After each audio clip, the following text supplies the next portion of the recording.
Hello, and welcome to Warhammer Videocast, episode number 7. I'm Andrew Sherman, and today I'm going to be going over a battle report that Bob Chenevert and I had from a while ago, where basically we opened up the BRB and we said to ourselves, hey, there's these 200 pages of awesomeness with all the scenarios and things that go around in the back of the book, and we wanted to try some of them out. So we chose what's called Heroic Last Stand, and this is just, a paraphrasing of what the rules are. You can find it on 394 and 395. Basically, I get 33% of what the total army that he gets is as the defender. He was the attacker in this scenario. He gets to start out surrounding me, and it's basically how long can I last before I die. If I can make it 1 to 2 turns, he wins big. 3 to 4 turns, he wins. 5 to 6, it's a draw. This is just a picture of the underdog deployment zone. This is played on a 4x6 board. We found that the 18 inches around the center, it's not that much to deploy in, but you also don't have that many points. I am unbreakable though when I hit here, so it works pretty good. So you can look over here at my army, and I'm the Empire player, of course, and right now I've got the War Altar, the Steam Tank, and probably 500 points of Demi-Griffins there, and he's just got me surrounded with Warriors of Chaos. I mean, 3,000 points of Warriors of Chaos. I think he's got, a huge Chaos block, 2 units of Skull Crushers, multiple Chariots. I mean, it's just ugly. I get to go first, though. And I decide because, hey, this is just a fun time. I'm going to take my unkillable Pope Lord, and I'm going to throw him on into a bunch of warriors with hand weapon and shield. This doesn't turn out to be such a good idea for me, and actually, over the course of time, I'm outside of the bubble of where I'm unbreakable from, and I don't lose the combat by much, but I'm stubborn, so I figure I'm going to be okay, which is the reason why I make the charge out there.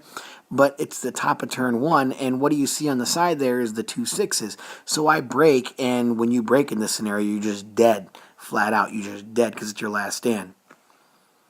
So now it's the top of his turn. After making my moves, I consolidate to the hill because I'm like, forget this. I'm not going to make the same mistake twice in the remaining moves phase. And he goes ahead and he just charges on in everything, right? So he charges on in everything. And this just gets to be how long can I last before the world ends.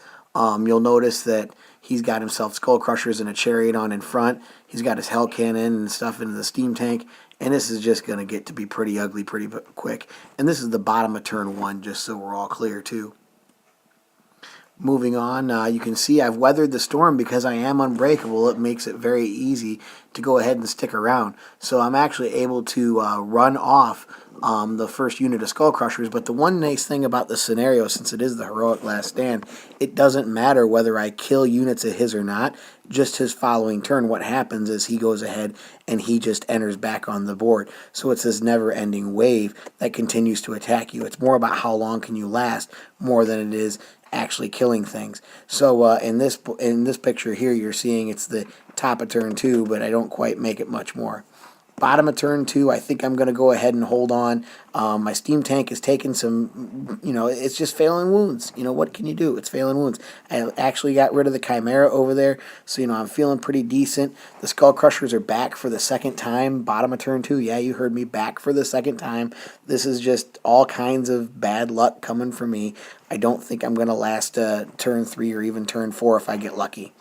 But the good news is my frontage is getting smaller now, and since it's smaller, that means he can't hit as many models. And remember, I'm unbreakable, so I only have to make those few key tests to say, hey, I'm still on the board. Going on, I think that this is actually the bottom of turn 3 is what it turns out to be now. And yeah, you can see I've got one Demi-Griffin left. He's got 1 wound at this point in time. It's just how much it's going to last. I actually did make it to the bottom of turn 3. So if you look at the overall, victory conditions, I get he wins. He wins, not huge, but he wins. And for the army I faced against, you figure the Hell Cannon, you figure the Skull Crushers. I think it's a resounding victory for me. So I feel pretty good about this game.